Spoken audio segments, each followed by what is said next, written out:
Brilliance Audio presents The Air Raid Killer by Frank Goldammer, performed by Alexander Cendese. Max Heller had trouble pulling himself up.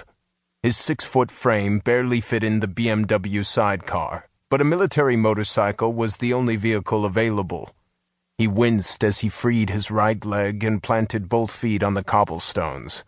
A freezing drizzle had set in on the ride over, and he wiped his face, then shook his head in disapproval. Instead of driving him all the way up to the building, Strumpa had dropped him off at the gate. Heller took this as a show of contempt. The young SS sergeant clearly didn't like him. Heller stood facing the Dresden Rowing Club building. He turned up the collar of his long overcoat and buried his fists deep in the pockets. And there he stood, the moisture collected in his short, gradually graying hair since he'd forgotten his leather flat cap, and he drew his shoulders up against the cold. He wasn't sure where he was supposed to go. The Elbe River was a dreary sight, all gray and faded on this last afternoon of November. A few trees stood along the bank, leafless and darkened from the damp. Upstream, Heller could see the barrels of dummy flak guns. The clouds hung low, shrouding the slopes of the opposite bank in a foggy haze. Soon it would be dark, he sniffled. Then a figure emerged from the shadowy backdrop of damp plaster walls. "Herr Detective Inspector?" asked the uniformed cop, walking toward Heller. He thrust his right arm into the air. "Heil Hitler!" Heller was forced to wrench his hand from his pocket. He returned the salute without a word. The cop stepped to the side and bowed, letting Heller go first.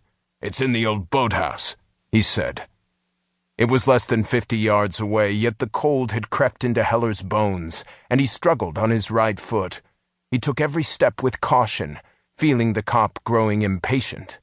Once at the boathouse, Heller halted to let the cop go first. The cop didn't move. "You go ahead. She's in the far back of the workshop." Heller stared at the man, then entered the structure. It was little more than a shed attached to the large garage where the boats were kept along with long oars and other equipment. He smelled brackish water, oil, and worn metal. "Right through there," the cop told him.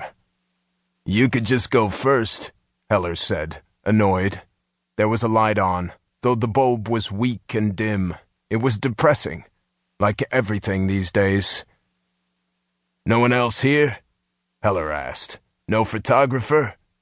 "No one yet, Herr Detective Inspector, but we requested the works." Heller nodded. All they could do was try. "Was anyone at the scene? Anyone touch the body?" "No, Herr." The cop ran into Heller, who'd stopped abruptly. The door to the workshop was wide open, and nothing could have prepared Heller for what he saw in there. "Who found her?" Heller asked, his voice straining. "Two boys. We have them over in the clubhouse." "So no one's entered the room?" Heller made himself stop staring at the corpse and scanned the floor for clues. Something must have been left behind among all this dust and oil.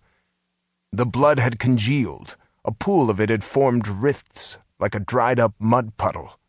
"I'll need light in here, plenty of it, and the photographer.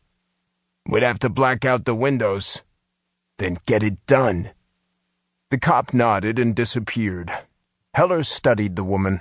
She was sitting, her wrists bound to the workbench with strong rope, her arms spread wide as if nailed to a cross.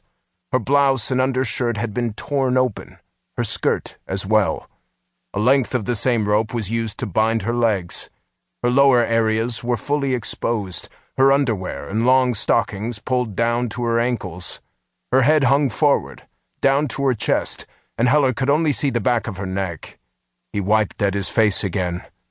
The rain was coming down harder, hammering the tin roof and gurgling down the gutters and downspouts. Heller crouched to see if the woman was gagged. He couldn't tell, not with the room so dim, and he couldn't risk touching the light switch. He left her face in the dark. Soon he heard engine noises and male voices. He straightened up and stuffed his hands in his overcoat pockets.